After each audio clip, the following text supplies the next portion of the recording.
On parle avec notre invité Édouard Salsas, avocat spécialiste de l'arbitrage international au barreau de Paris et de Madrid. Bonsoir, merci d'être avec nous. La stratégie de Carles Puigdemont d'aller jusqu'au bout malgré ces menaces qui pèsent sur la Catalogne et cette réalité, à savoir qu'une majorité de Catalans finalement sont contre l'indépendance. Est-ce que c'est pas devenu un peu irresponsable de la part de Carles Puigdemont?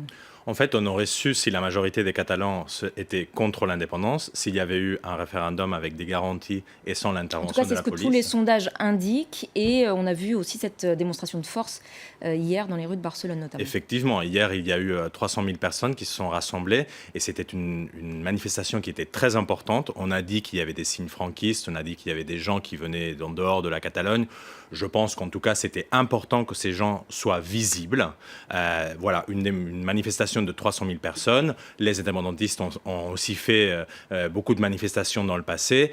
Maintenant, les pays n'avancent pas à coup de manifestations. Il faut quand même être un peu sérieux. Je pense qu'à ce stade, la seule issue à ce problème qui divise, on va dire, il y a deux grands groupes qui ont des positions contraires et il faut juste déterminer quel est le groupe majoritaire pour en prendre une décision et comment on prend cette décision, comment on compte les gens d'un côté et de l'autre en démocratie. On convoque un référendum. Pour vous, un référendum du coup à l'échelle de toute l'Espagne par exemple?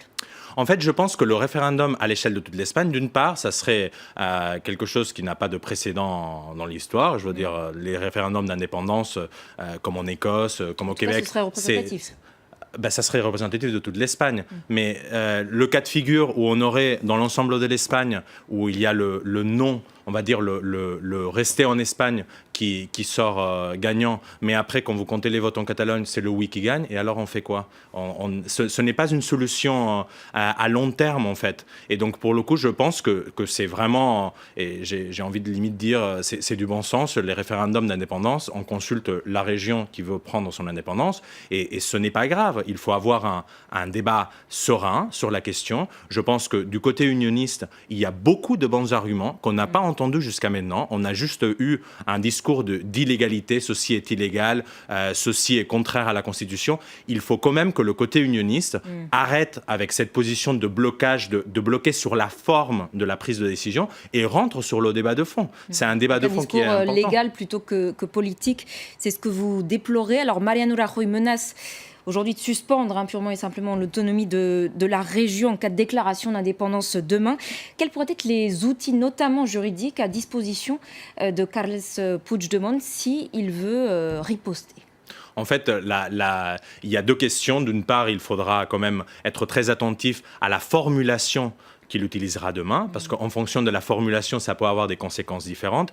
Effectivement, le gouvernement de Madrid peut suspendre l'autonomie de la Catalogne avec l'application de l'article 155 de la Constitution. Le seul problème qu'il a, et on pourrait se poser la question de comment ça se fait qu'il ne l'a pas fait jusqu'à maintenant, c'est que l'application de l'article 155 de la Constitution, c'est une application temporaire, doit être très limitée dans le temps. On doit spécifiquement expliquer quelles sont les mesures qui vont être prises et quelles ont été les violations de la loi de la part du gouvernement régional, ce qui jusqu'à maintenant, le gouvernement central de Madrid n'a pas été capable de faire, parce que sinon il l'aurait déjà fait.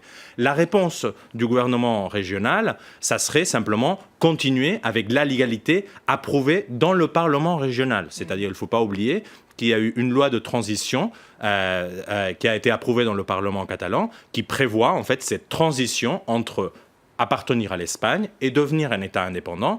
Et pour le coup, je pense que l'action du gouvernement de Carles Puigdemont, ça serait simplement ne pas reconnaître l'autorité du gouvernement de Madrid et continuer à appliquer la légalité issue du Parlement catalan. Merci beaucoup Édouard Salsas pour votre éclairage et on suivra bien sûr demain sur notre antenne ce discours prévu donc de Carles Puigdemont devant le Parlement catalan. On passe maintenant